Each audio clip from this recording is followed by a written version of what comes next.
Rated M for mature.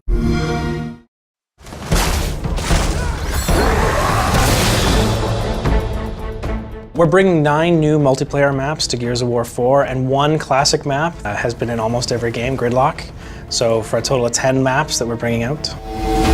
We have decided to bring Gridlock back. It's been redressed, so it looks very different than Gears of War past. We wanted to show the evolution of it, and is now 25 years later.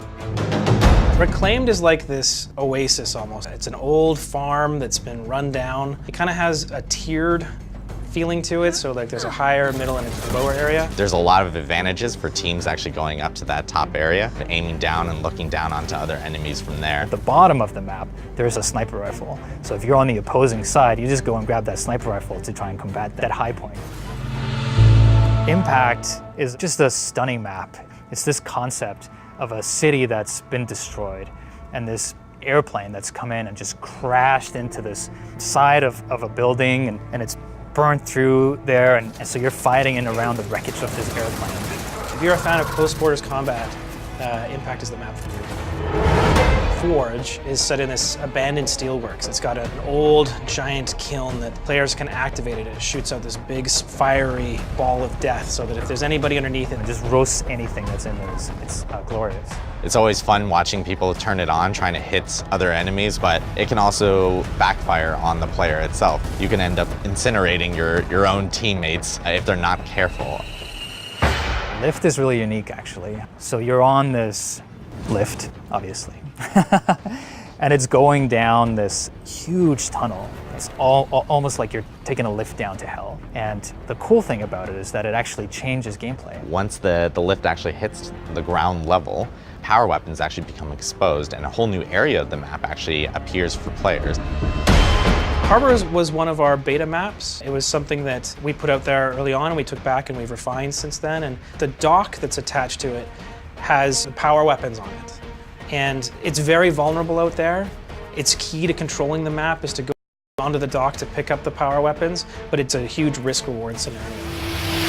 Foundation is, I would say, one of our most balanced versus map, especially escalation. It's set inside a new cog settlement. So cog settlements are built by, these robots in concentric circles from the center out. There's 3 pathways from each spawn location. One actually takes you right down the middle, kind of in the pit of the map, and then one underground which has power weapon locations, and then on the other side there's a top-down location. There's different ways of being able to kind of approach the map, so we know that there's going to be a lot of esports players jumping in and competing on Foundation. Relic is set in an old tomb. It's something that's very grand.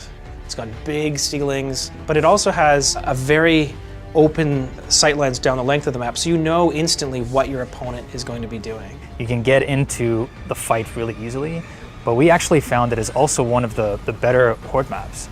So there are some really strong defense locations in that map. It's one of our favorites for playing Horde.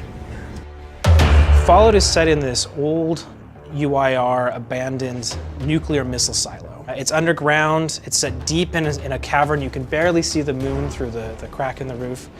And this is exploring a time period in Gears that we haven't seen so much, which is the pendulum wars between the COG and the UIR.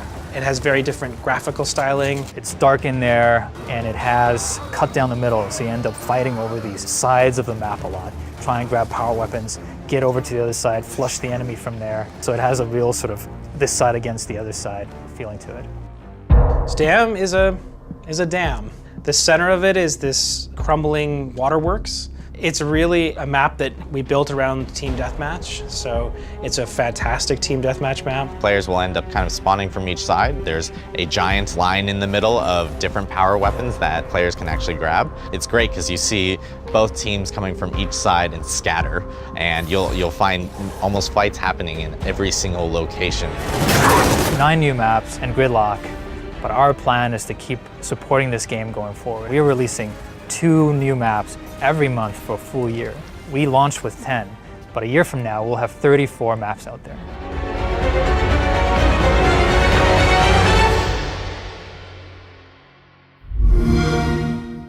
Get the Ultimate Edition and play 4 days early.